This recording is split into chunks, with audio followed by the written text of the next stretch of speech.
Good evening and welcome to the Gary Goff Show here on the Tiffany University Dragon Radio Network. My name is Russ Snyder, voice of the Dragons, alongside Tiffany University head football coach Gary Goff. How are you doing tonight, sir? Doing good. Let's thank our sponsors real quick before we get into tonight's program. Our title sponsors are the Ohio Mutual Insurance Group, Jim Kennedy's office, CM Professionals Incorporated, Gary Gruse's office. Our other sponsors include Marco's Pizza, the Pioneer Mill Restaurant in Tiffin, Ralph's Joy of Living in Tiffin and in Fremont, Seneca Hills Golf Club, State Farm Insurance at Lape's office, Steyer Seeds, Tiffin Ace Hardware, and Viewpoint Graphics. Well, Coach, just finished up with our GLIAC contest. Now we're in a little stretch run here this week where we go out of conference, go out to Iowa for a non-conference game, but then come back for more league play. But let's talk a little bit about last week's game against Findlay. Findlay Oilers come in here, highly touted, very explosive team, but we were with them right there until we got to fourth quarter play. Yeah, like we talked about all week, Findlay is a very good football team with their quarterback, Verlin Reed, very dynamic player. He's out there pregame running routes, and a couple of our coaches was watching him run routes, and they're like, wow, we understand why he's a D1 player. Yeah.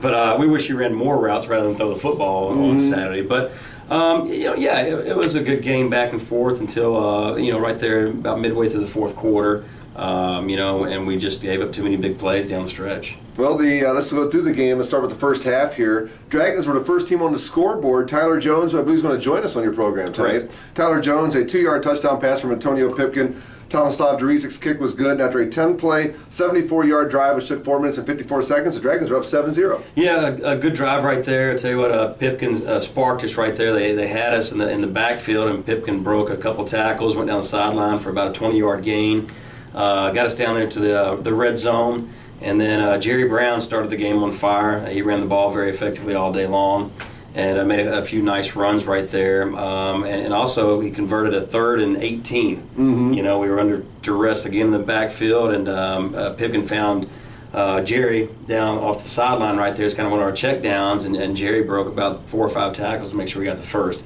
And, that kind of sparked us right there, those 2 big plays. Then we got down to the goal line, and Pipkin did a nice job of finding Tyler Jones in the flats, and then Tyler split 2 defenders for the first score. And, at that point right there, our sideline was sky high, absolutely. And kids were excited, and that's the type of energy we want them to play with all the time. Well, speaking of energy, boy, you mentioned Jerry Brown, and I thought really he ran the ball as hard this game as he has all season. I tell you, this is the 4th week in a row we sat here on the show and talked about, Jerry keeps getting better and better. I think he went over 100 yards again, all-purpose yards, and when you watch him, he doesn't play like a freshman. And I think if you went back and saw the first 2 games of the year, you might see he's a little timid or maybe thought he was unsure about maybe some assignments, but not anymore. The young man's playing hard, and he's a big kid. He's hard to bring down. Is it hard for a young man like him, you think, when he was in high school? He's a kind of athlete where things weren't right there in the middle. He could bounce it outside in his athletic ability. He could outrun folks. Now he's got to get to that point where, is he getting to that point where he realizes that, okay, not every play I can do that because these guys are just as fast as I am. Sometimes you got to take the 3-4 yards if it's there. Oh, without a doubt. And you can still see that some on film where he wants to bounce some where he should be in that A gap or B gap. And, but he's a smart young man to where when he makes those mistakes, you correct him, he learns from it. So sure, and that's just the speed of the game, the difference. Like when we had him on the show several weeks back, first thing he said, just the speed of the game is so much faster. Absolutely. Well, Dragons ended up the first quarter with a 7-0 lead after one against the Findlay Oilers, and then Findlay cracks the scoreboard in the second quarter, 29-second drive, a 2 plays, 68 yards. Luke Hampton, a 53-yard touchdown pass from Verlon Reed. The kick was good, and we're all now up at 7. Yeah, what happened right there is, our contain man lost contain. And we kind of had the play bottled up, but, we lost contain. The quarterback got out of the pocket, and he found the backside receiver running back across the field. Our corner right there kind of had his eyes in the backfield thinking the play was over. We had him in the backfield, and wasn't the case. That's never the case with a dual-threat quarterback. And, he made a nice throw downfield, and they basically split the coverage for an easy score right there. And that's one of the plays right there we talk a lot about, at least defensively. It's okay if we bend but don't break. We can't give up the big plays. Absolutely. And a play where we should have had a sack or an incomplete, and just one or actually 2 guys didn't have their assignment covered and gave an easy score right there. Well, the Finley ties the game up at 7 apiece early going in the second quarter, and then later in the second quarter, Lloyd Henry, wide receiver, had a big game for them against the Dragons. A 29-yard touchdown pass again from Verlon Reed after a 9-play, 73-yard drive. Took a minute 41 off the clock, and going to the half was Finley up 14-7. Yeah, and the reason Reed is so dangerous is because you can play good defense and he can get out of the pocket and make things happen. Sure. And again, that's what he did there. He got out of the pocket, he found a guy on the backside. And, they actually kind of ran a double post right there, kind of put our safety in a bind, which post to kind of take. And, it was a good play and a nice throw. And, I tell you what, right there, they scored, but I felt as we went into halftime, our guys knew that, hey, we're fine, that we only gave up really 2 big plays. And other than that, we really outplayed them defensively up to that point. Yeah, I figured you had to be pretty happy with your defense at the half at this game because, we came in looking at the amount of points Finley was scoring. They were averaging around 39 points a game, I believe, and Dragons hold them to 14. And really, as you said, the 2 big plays, other than that, you guys hung right there with them. And I thought the defense played an excellent first half. Well, the defense, they created some turnovers there in the first half. We couldn't capitalize on a few of the turnovers we got right there. They gave us a few different looks there defensively that confused some of our offensive guys, linemen up front, and then Pipkin a little bit. Mm-hmm. And, so we kind of stalled out right there in that second quarter when in the first quarter everything looked great. Yes, absolutely.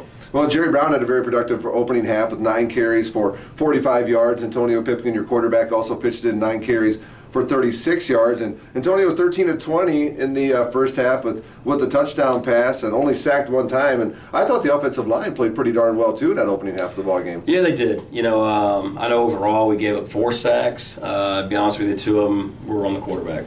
So, again, and one of them was we got under pressure. There's nowhere to go, so we run out of bounds. Mm-hmm. You got to throw that away. You got to learn that lesson. Yeah. And he saw it today when we watched film, and he understands that now. But offensive line, they battled. They battled hard all day, and Finley did a good job of going from a 4-man front to a 3-man front and bringing different pressures. And I thought overall the offensive line handled that. Yeah, well, as we said, it's very well documented with the offensive line, the injury trouble that they've had, and you run to shuffle kids around, get the 5 best offensive linemen on the field, and all that being said, like I said, I thought that they played a pretty darn good first half. Sure. And so at halftime, the score is Finley 14, the Dragons 7. The Finley running back Daquan Ford, highly touted young man as well. You held him fairly in check. He had a couple long runs there in the first half, but really, I thought all in all, as we said, the defense played a pretty darn good first half. Yeah, I'll tell you what, Ford is, he's a little guy. He's hard to see. Yeah, that's what we commented on that. You get those big offensive linemen and big defensive linemen in there pounding on each other, and he's 5'7", 5'8". He just pops out of nowhere. And then, you used to see him, he gets to the line, he gets about 5 yards into it, and he's got the speed then where he can get his wheels He's very moving. fast, they do a good job in their zone scheme, and the linebackers have trouble finding him. So, but yeah, again, first half we did a good job containing him and Reed. Besides the 2 big plays, and so we went in there at halftime and we talked about, all right, let's not come out in the third quarter and let them have a long drive. Let's make sure we get them off the field, make something happen, get the offense a chance to get out there and answer. All right, well, let's take a look at the second half after this break. First of all, though, if you'd like more information on Tiffin University, go to www.tiffin.edu. More information on Tiffin University football and all the athletics, which swimming and diving had their first competitive meet this past weekend, so that's pretty cool to see that get going. Right. And we got to say congratulations to the women's tennis team. They had a fantastic end run of their season and doing some awesome things this year. I tell you what, tennis is on fire right now. They've been doing a really good job. Coach Connolly doing some good work with those kids. So more information on Tiffin University athletics by going to gotiffindragons.com. We'll step aside and take a break. When we come back, more of the Gary Goff Show, look at half number 2 from the Finley game, and then get ready to meet a couple of the student athletes for the Tiffin University Dragons. You are watching and listening to the Gary Goff Show on the Tiffin University Dragon Football Radio Network.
Welcome back to the Gary Goff Show here on the Tiffin University Dragon Radio Network. Hello to our viewers on YouTube and on Channel 10 here in Tiffin. Our title sponsors for today's program are CF Professionals Incorporated, Gary Gruse's office, and the Ohio Mutual Insurance Group, Jim Kennedy's office. Well, Coach, we talked about the first half.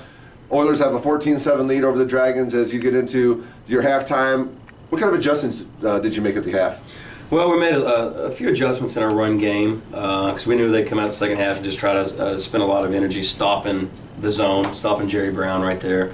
And so we made some adjustments outside and then with our blocking scheme a little bit. And then, we really wanted to come out and throw a little more screens, to be honest with you, try to take some of that pressure off that offensive line and Pipkin at that time. Because I felt, he was a little confused about some of the coverages they were throwing at us, basically. And so we just wanted to settle them down, get the run game going a little bit, and mix in some screens. But again, the most important thing is let's get the ball back right away. Let's not give up the score to start the third quarter. Which we did not do. And then right. We did get the ball back. And Jerry Brown at the 7-minute and 18-second mark of the third quarter, a 3-yard touchdown run after another 8-play, 80-yard drive, 3 minutes and 32 seconds off the clock. Tomislav Durisic's kick is good. And right now we're tied at 14. Yeah, we offense did a good job of moving the chains right there. And, like anybody, you want to stay out of third and longs. Mm-hmm. You get in third and long, the chance of you converting that goes way down. So in that drive right there, we stayed out of third and long. And matter of fact, we only overcame, I think, 1 third down in that 8-play drive. So that means we were getting first downs on first and second down, which is very helpful, especially play call. I thought you probably averaged a pretty decent yardage on first down. It seemed like we had quite a few second and 3, second and 2s in the ball game on Saturday. Yeah, I think so. I mean, that's our goal on first and second down. Positive yardage. That helps you move the chains. But, a great drive right there. Pipkin made some really nice throws. Clutch play out of, Jerry Brown getting down to the goal line right there. Armstrong made a nice catch and split some safeties right there to get down to the orange zone. Then we capped the drive off with a nice run, and Jerry Brown walked into the end zone. So, at that time, the kids ran off the field excited, and, they knew that we were in a ball game. Yes. They knew that they could do it right then and there, and that's what we talked about at halftime is, guys, you got a sense that Finley's in a fight that they didn't want to be in. You got a sense that we're able to win this game, go out there and compete, but we got to play hard for all 4 quarters. And when we scored right there and answered right away, everybody on the sidelines with the energy was buzzing. Sure. Matter of fact, defense goes right back out, gets a 3 and out, gets us the ball right back.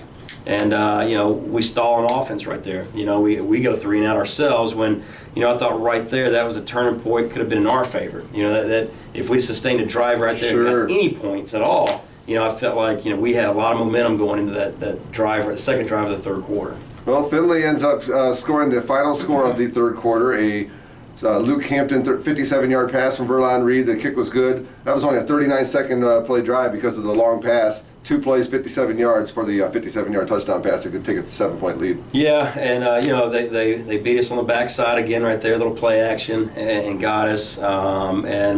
It's their 4 touchdown passes were all big plays. They were, absolutely. It's not like they sustained any drives. They were quick strike plays, and we just got to be a little more disciplined. And that touchdown right there was more on the up front, the front 7, than it was in the back end, because again we lost contain. Mm-hmm. And when you're playing a quarterback and it hurts you when he gets out of the pocket, you got to do a good job of keeping him corralled. And right there we had a defensive end go for the sack when he was supposed to be contained man, and the quarterback steps out, and then he's got an easy throw downfield. Yes, sir. So it's you got to do a better job all the way around. Well, that's after 3 quarters of play, the Dragons down 21-14, and getting ready to go into the fourth quarter. I mean, you're right there. You're only down 7. It's anybody's ball game at that point, and I'm sure you were feeling pretty good about things. But a couple of Finley scores in the second half, another big play, a 39-yard touchdown pass, and then Daquan Ford a 15-yard touchdown run to finish off the scoring. Yeah. The second touchdown there, they double move us. They make a double move. Quarterback makes a nice throw, and they make a nice diving catch at the goal line. So it's a good play right there. And then the last one, they were in their 4-minute offense, and we were gambling a little bit right there as far as making sure to keep them from getting another first down and just winding down the game basically. So we sold out right there, and Ford made a nice run, broke a few tackles, and got the last touchdown right there. But I felt for 3 quarters we battled hard. We were right there in the game. Just down the stretch, they made some clutch plays, and we didn't. Mm-hmm. And we need our guys to grow up fast, you know, and you know, they know they can compete. And that's the third game right there where Michigan Tech, Northwood, and Findlay, games that we were in right to the very end, and we just couldn't make the big play and couldn't keep the chains going and keep them off the field. You know, the Findlay game right here, you know, I can think of 3 third downs in the fourth quarter that we dropped balls. Yeah. You know, and that's got to be what we tell the kids. It's money down. You know, I don't care what we do. We must make the tough catch. We must make the important block. But 3 drop balls and a sack on third downs in the fourth quarter, you're not going to sustain any drives. Absolutely. Well, and that also keeps their offense and your defense off the field. Right. You know, somebody I thought who had a pretty good game with his directional kicking. I thought Seth Pico did a pretty good job for you for your kids this week. You know, Seth was our special teams player of the game, and he saved us on a high snap. He made a great catch. Oh my gosh, he did. Made a great catch and got it off. He had 2 nice punts to pin them deep. And you know, Seth's very accurate with his kicks, and you know, he's played before, so he's clutch for us. We had a couple, at least one inside the 10 and one inside the 5. You know, to make a good team go a long way. That's a big part of it. No doubt. Jerry Brown led you in rushing for the again 16 carries for 70 yards and a touchdown, averaging a little over 4 yards per carry. Yeah, we got to keep finding ways to get the young man the ball. Absolutely. Because well, you know, you can just see him. He's running stronger. He catches the ball in the backfield. He's dangerous. I mean, he's developing into a very dangerous, you know, weapon back there. And then Pipkin on top of that. You know, I think Pipkin played an okay game. Wasn't his best by no means.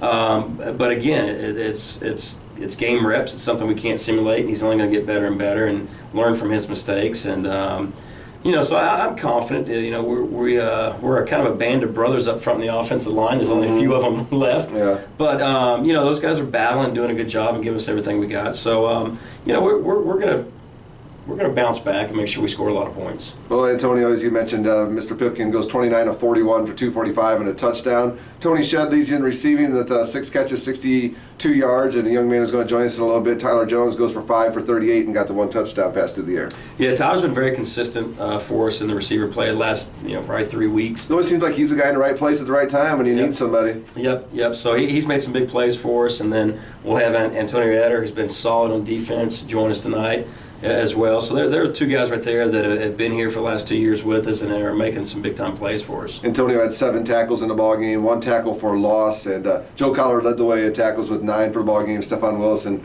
Brian McCorkle each chipped in 8 tackles as well. So. Yeah, Joe's solid. He's had another solid game. You know, and after going back and watching film today with the guys, you know, we pointed out the handful of mistakes on both sides of the ball that, you know, could change the outcome of the game. And so, you know, we got to execute a little bit better. We got to make sure that we are all doing our job, not worried about the guy next to his job. Yeah. You know. So. Well, as we mentioned, we're stepping out of conference this week. Yeah. Going to be taking on, it's got to be the best matchup of nicknames going this weekend. The Dragons against the Hard Rockers. South Dakota, they call them South Dakota Mines, South Dakota School of Mining and Technology. They are known as the Hard Rockers. They're a transition school right now, going from the NAIA up into the Division II. They didn't want to come to Tiffin. We didn't want to go to South Dakota. So we're meeting at Drake University. It's going to be a beautiful venue to get to play at. Yeah, it's a beautiful stadium, you know, and it's about halfway for both of us. And the reason we got this game in the middle of the season like this is because when Notre Dame stepped out of the GLIAC, we lost a game. Sure. You know, so, you know, this late in the season to find somebody to play is very, very difficult. Most teams are already in their conference play. So, you know, South Dakota was looking for a game, so were we. So, you know, we agreed, let's meet halfway and play. Yeah. You know, so I'd rather play than not. You know, so I'm a little worried about the same deal next year. We got the same open week, and it's hard to find a game. Absolutely. Now, is this a difficult team to game plan on just because there's no mutual opponents or anybody? I mean, just because they're so far away. But I know they played against a coach that you know, have a friend that you can chew his ear a little bit if you need to. But, sure. But does it make it a little bit more difficult to prepare? You know, I don't know. I mean, is it a team you're familiar with, like you know, Grand Valley or Findlay? No. But you're still going to get, you know, we traded the last 3 games. We're still going to break down those 3 games, kind of get their tendencies and see their personnel. So, you know, I wouldn't say that, but, you know, they will be a challenge just because they're different. You know, they run a different defense than what we've seen this year. I mean, they love to pressure you, and they blitz every play and play man behind it. Yeah. So, you know, that'll definitely be a challenge for us and different. But, you know, I wouldn't say it's any more difficult than playing Walsh the following week. Yeah. I guess it's just another football game. Yeah, I mean we're working 7 days a week right now. That's all we do. So Sunday we break down their film and critique them just like we're going to do our next opponent. So. Well, they come into this game 4-2. They did lose their last game against Missouri Southern University 45-20. But this is a team, when you look at their schedule so far, only one time have they not put up pretty big numbers. Yeah. Only 6 points against Colorado Mines, but besides that, their next lowest scoring output was down to 20. They've got in the 40s, and they have actually hit 70 points this year. Yeah, they have. They've done a good job of. They run a spread offense, so they spread people out. They'll definitely take advantage of the numbers game. If you don't have the box covered, and they like to throw a lot of screens and run a lot of zone. And then defensively, they're going to live and die by the pressure they're bringing. They want to get to the quarterback before he can find an open receiver. So it'll be an interesting matchup right there. It's nice to get out of the GLIAC for a game, but at the same time, this team's 4-2 and very dangerous. Yep, and I believe it's a 2 o'clock local time. Is the start time for the game? Should be 1. We're kicking off. Yeah, we're kicking off out there. 1 in o'clock here. Okay, yeah, I had the 1 o'clock in the wrong spot there, but yeah, you can listen to the Dragons take on the Hard Rockers this Saturday at 1 o'clock. As we said, we travel out to Drake University. Tell you how neat that the facility is. They host most of the major Division I track and field meets out there, and the track is a very bright blue, but it should be a really cool facility for both teams to get to play in. But it's this Saturday, 1 o'clock, our pregame show. We'll start 12:30 right here on the Tiffin University Dragon Football Radio Network. Well, Coach, should we take a break and introduce the student athletes? You bet. All right, we'll step aside and take a break. You are listening and watching the Gary Goff Show on the Tiffin University Dragon Radio Network.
Back to the Gary Goff Show here on the Tiffin University Dragon Radio Network. Hello to our fans on our YouTube channel and Channel 10 here in Tiffin as well. Well, Coach, we reviewed last week, previewed this coming week. Now it's time to meet a couple of your student athletes. Why don't you introduce the student athlete sitting to your left? I'm a little worried about this one because we definitely got the class clown on the show tonight, so I don't know what's going to come out. Who knows? But we got Tyler Jones joining us. He's one of our receivers. He's a junior for us. He's from Akron, Ohio, and he's a pleasure to coach, and he's definitely developing into one of our leaders of the team. Well, Tyler, thank you so much for joining us here on the Gary Goff Show. Welcome. Thank you for having me. Why don't you first of all introduce yourself and tell the folks where you're from and what high school you went to? Tyler Jones from Akron, Ohio. Went to Bookville High School. Had a little success in high school. Ended up my senior year playing in the state championship, in which we lost by 1. Was offered a scholarship here at Tiffin University and accepted it, and now I've been here and haven't looked back. There's some pretty good high school up there playing in the city of Akron. We've talked to some other athletes on this team from that area, and your high school, Akron-Buckville's got a rich tradition of high school football, that's for sure. Mm-hmm. Tyler's a unique player. He's in a lot of stuff on campus, which is awesome. He's very outgoing. Everybody likes him. He's always got a great attitude. But we joke and we kind of call him the Denzel Washington of the team. Oh yeah. Yeah, because he's had a documentary shot about him. Has that came out yet? It is supposed to come out on PBS in early 2015. It's going to be playing at some film festivals in 2014. But I'm a part of a group called Alchemy, and what Alchemy is a all male group of African American young man, and basically what we do is we sit around and we sit in a circle by age, and we talk about mythological stories. And these mythological stories can be related. They usually resonate with you in life, you know what I'm saying? They give you predicaments in which you have to, you know what I'm saying, figure out how you want to survive. Wow. So some of these stories are really, really useful. You know, without alchemy, it's hard to say. A lot of things could be different in my life, honestly. But Wow. That's so interesting. How did you get involved in something like that? it was an after-school program in middle school. Actually, I wanted to be in it so bad that he was only going to do one group, and he ended up seeing the success from the first group that he did, so he decided to pick up another group, and I was lucky enough to get in that second group, and it's just snowballed from there. Honestly, we have plenty of groups now, all the way ranging from our group, which is the group that started it, so we're third year college students, and then we have fourth grade groups, and you know, it goes on from there, 4 through 12. Wow. What was it? 2 springs ago when they came out here and filmed us and everything. Came and filmed And practice. the funniest thing is, the producer is putting the cameras up in the offices and meeting rooms, and she's like, you know, hey coach, you mind if I talk to everybody before you get started your meeting? I'm like, yeah, that's fine. So she told everybody, hey, you know, make sure you just act normal. Act normal in the meetings, and let's, you know, don't even you know, act like we don't exist. You know, so cameras roll. Hollywood over here has got his notebook out, pen, paper, taking notes like he's first day of class, you know. And, Coach Goff, what do we have on this play? And I'd smile and I'd tell him because he already knew, you know. And but it was pretty funny. So they shut the cameras off, and I turned around and looked at him like, "Wow, Denzel." So I said, "All right, I see how this is going to work." So we had practice that afternoon. So I'm like, you know, I want to be in the movies too. So I'm, Tyler Jones, hey, you make sure you stick that foot in the ground. Yes, I'm coaching a lot harder because we're on TV, right? Wow. So he's on there getting on me, and of course I knew what I was doing, but she just asked me to ask a couple questions about what to do. So I knew he was gonna have something to say about it after. Wow. No, I know collegiate athletes can't sign with a sports agent, but can you sign with a talent agent while you're still in school? Has that happened yet? Not really looking for it. You just do it on your own? Yeah. All right, don't want to pay those royalties. You just make sure when the credits roll, Coach Goff's name's on there somewhere. Well, why don't we talk a little football? While you're here. Perfect. Now, you this year we've talked about you in a few different shows because it seems like you have kind of become Antonio Pipkin's outlet receiver. Seems like there's been quite a few times where you were just in the right spot at the right time. He's able to find you on a big, say, a third down conversion or second and long, getting it to a third and short. Is that something you pride yourself on, being able to be that guy when he needs somebody to go to? Looks for that number on your jersey? Not necessarily being that guy just for him, but kind of being that guy for the offense. You know, we got a young quarterback, so you know it's up to us to kind of help him pick it up. You know, he hasn't had a lot of experience, and you know, me being in my junior year, I've had quite a few games under my belt. So just being an outlet for the team, you know what I'm saying. I always tell Coach Goff, let's go for it on 4. Oh, sure. I tell him I want the ball in my hand. But I understand, you know, some things just can't be that way. But you know, just trying to be that guy for the offense. You know, trying to make progress happen. You know, Tyler played quarterback in high school yeah. as well. So you know, we got 2 or 3 different receivers who have also played quarterback in high school. So that helps us a lot. I've seen Tyler from the sidelines tell the quarterback where he should go with the ball, you know, or give him a signal, hey, this is open right now. So, you know, that helps us tremendously. And like you said, especially with a young quarterback, you know, so it's good. We've had a lot of quarterbacks play receiver for us in this offense that have turned out to be All-Americans because they understand the game, they understand coverages. And Tyler's no different right there, and he helps us in that situation. Do you think it did help you making that transition to a wide receiver after having played that quarterback position? Definitely. It helps reading the coverages, you know, seeing where everybody's rolling and, you know, knowing what holes to sit in and where to get to in the defense. So it's definitely an advantage. Well, we've seen you use your arm in the past, too, as a Dragon. Yeah. How many passes have you thrown as a Dragon? Probably about 3 or 4. Been successful on pretty much all of them. The touchdowns haven't been the prettiest balls, but he's our secret weapon. Been successful, so I can't complain about that. Well, I just need to find a left-handed quarterback and turn him into a receiver so we can do that stuff the other way. Huh? I can do it. You can just roll the shoulder, you know, turn. I know the rollout drill. Talk a little bit about working with Coach Yeast. What's he brought to the coaching to you as a wide receiver at that position? A lot of knowledge. Coach Yeast definitely knows what he's talking about as far as drill wise and as far as just what he knows about the game of football. He gives us a lot of tips, a lot of hints on certain things to beat a defensive back, and honestly, having Coach East around has been honestly a plus in our advantage. Him having great success playing football and whatnot. So learning from people who've been there, is definitely a success. You can't ever complain about that. He's pretty laid back and easy on you guys, isn't he? Not really, but we get work done. But at the same time, we have our jokes. But So he's not afraid to be honest with you. no, Absolutely. no, Oh no. oh no. So Tom, what are you studying here at Tiffin University? I'm a sports management major. I got a concentration in sports and athletic administration. I will be done with that degree in December, and I'm looking to go to start grad school in my spring. In case the acting career doesn't happen, you have something to fall back on? The acting is just it just comes along with the group I'm in. Not really something I was shooting for, but I mean, You never know. I'll take the cameras. I'll take the cameras. I hear you. Oh, that's funny.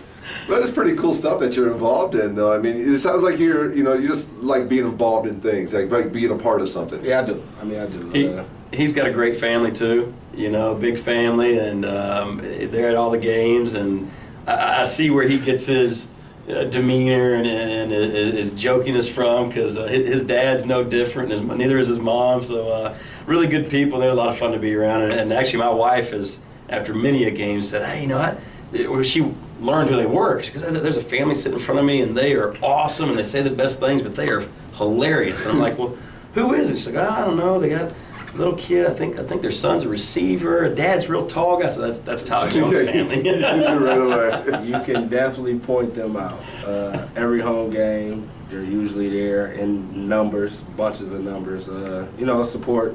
Just good support. Yeah, absolutely. Never can complain about it. I love one of my favorite things before the games and after games when I get a chance to say hello to some of the parents, before the games, and some of them comment on watching and listening to our show here, and listening to the games on the radio if they can't travel to an away game or something like that. So it's always a lot of fun to get a chance to talk to the families. That's for sure. Well, Coach, you got anything else for this young man before I let him off the hot seat? No, I mean, like a lot of our guys, the young man's got a bright future. He's going to do whatever he wants in life. So we need to set a scene, give him a character. Well, we can test him, Yeah. No, but he's going to have a lot of success in life no matter what he does. And he's a pleasure to coach. And he's one of the guys that, hey, if you're ever in a bad mood, just go talk to Tyler, because he's never in a bad mood. So that's a good thing. He's always got something good to say. Yeah, don't stop smiling, bud. Don't ever stop smiling. His name is Tyler Jones. He's a wide receiver on the Tiffin University Dragons. And Tyler, thank you so much for joining us here. And it's been a pleasure. Hopefully get a chance to talk to you again real soon. For sure. All right, well, we got one more student athlete to talk to. Coach, let's step aside and take a break. When we come back, we'll meet him. You are listening to the Gary Goff Show here on the Tiffin University Dragon Radio Network.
To the Gary Goff Show here on the Tiffin University Dragon Radio Network. Well, Coach Goff, we met Tyler Jones, had a great conversation with him, and you have another student athlete sitting to your left. Now let's introduce this young man. Yeah, we got Antonio Eder. He's from Grand Rapids, Michigan. We recruited him from Grand Rapids Community College 2 years ago now, and he's been a pleasant surprise for us. He's been a great player on and off the field. Another one of our guys, kind of developed into a leader this year. And he's been very, very consistent on the defense side of the ball. Well, Antonio, thank you for joining us here on the Gary Goff Show. Thanks for being here. Thanks for inviting me. Well, tell us a little bit about how you became a Dragon. You know, you got recruited out of the community college, junior college level. So talk about that transition. What happened that got you to leave the state of Michigan, come down here and be a Dragon here at Tiffin University? Well, actually, let me start off by saying I'm actually from Cincinnati, Ohio. All right. Well, yeah. I was recruited out of Grand Rapids. They like Grand Rapids a lot. But yeah, going into Grand Rapids, I came from another Division II, Urbana, Ohio. Didn't work out there, financial issues, but I ended up at Grand Rapids under Tony Anise, who's a great coach. But Coach Goff sent two guys up, Coach Nance and Coach Oliver. They're no longer here, but they were great coaches. Sent them up there. They recruited me. They liked what I did. Came into Tiffin, and here I am. Yeah, the rest is history. The rest is history. Yeah, we signed two other of your teammates from Grand Rapids as well. Yeah. And they just came off an 11-0 season. Yeah. They were undefeated. I can't remember the story why y'all didn't play for the JUCO national championship game. Well, to me, it was financial issues. Coming from a junior college, non-scholarship, you got to look for money elsewhere. And I believe that they were just not getting that. But what we were told was that most of the bowl games are down south, so we weren't going to bring in enough fans and enough revenue to the games. Even though we went to one the year before, and it turned out pretty well. So, I guess it's a politic thing.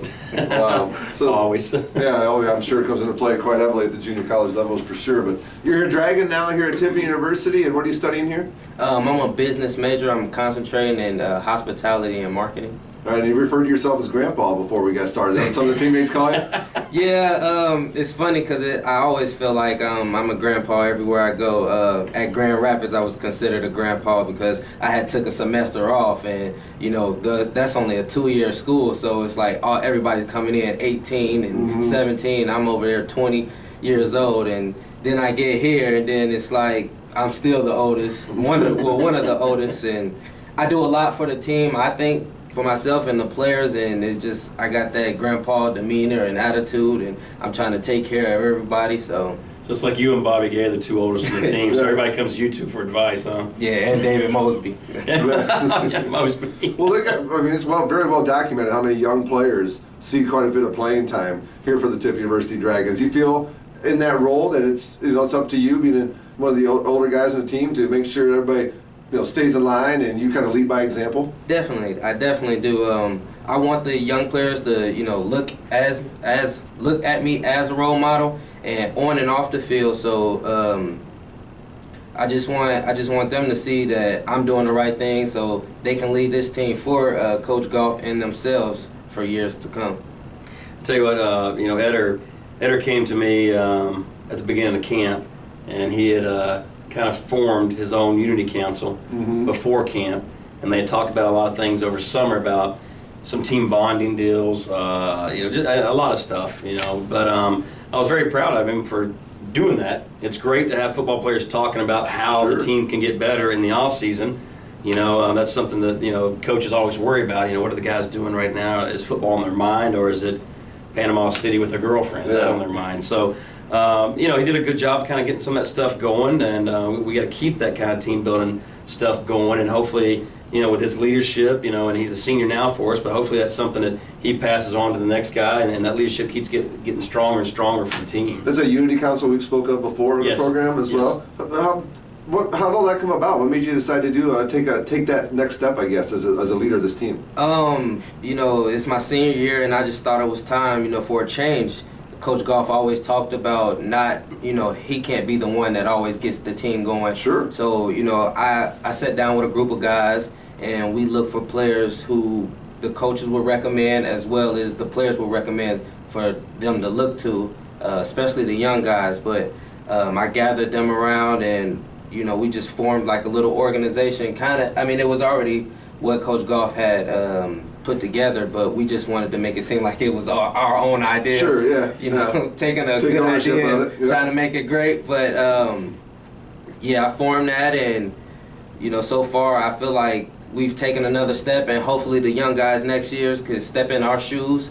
especially for the ones that are leaving, and run with it, make it bigger. So Coach Goff doesn't have to say, tuck in your shirts or take your headphones off or take your hats off in the building. So we can have team players doing that. Little things we always talk about. Little things add up. Absolutely, And, absolutely. They probably started doing that because they're sick and tired of me telling them. I really got to tell you to take your hat off inside again. Well, Really? it's always on our travel notes. It's always on our travel notes. That's for sure. So, where'd you play high school football in the Cincinnati area? Actually, my first 3 years I played at Western Hills University. Our coach had got fired, and my junior year, and I ended up transferring to Winton Woods High School, and I finished out there. Had a pretty decent season. Like I said, I ended up at Urbana University. Didn't work out for me, so I pride myself coming from Cincinnati. It's pretty good football down there. I was going to say we Cincinnati's talked great with Tyler about the football in Akron. I was going to say Cincinnati. Really That's just about as good as it gets, not only in the state of Ohio but around the country as Sure, well. no doubt. Absolutely. So, what are you going to take after you're done here at Tiffany University? What's some of those memories you're going to take with you? It's definitely just going to play with my brothers. Coach Eisen always says what goes on in the weight room and our day-to-day activities is what we will remember instead of, we will always remember the game, but, the day-to-day activities with your brothers is how I'm going to remember it. And like I said, forming the Unity Council, I feel like we did a lot of things. It was something new we did. We had a little bonding over in the apartments. I definitely will remember that. And, just being around the smell of football, how you get up in the morning, everything you do around football, definitely remember that. It's in his blood, isn't it, Coach? Yeah, that's one thing that you hear people say all the time. Well, hey, you only got a couple more years left. You better take advantage of it. It doesn't really hit you until you become a senior and you watch the year shrink. Oh, yeah. Because everybody's plays are just numbered. There's a select few that might get an opportunity to play at the next level, but that's few and far between. But you never really realize that until you're in those shoes. And the camaraderie, with your teammates and all that, that's what you really, really miss when football's over. Oh, I'm sure. And, we had Open Eye Dykes come back a couple weeks ago for homecoming. And, Yeah. you could see him excited to see all the guys that he hadn't seen in a long time and felt like the good old days. And then, he has to go back to his job or whatever he's doing right now. It's just different. So, these are the years that you remember for the rest of your life. You cherish. And, some of my best friends to this day are my college teammates that I could call and they'd be here in a second if I really needed them. And I'm sure Ed's got a lot of friends on this team that would do the same thing for him. That's what it's all about.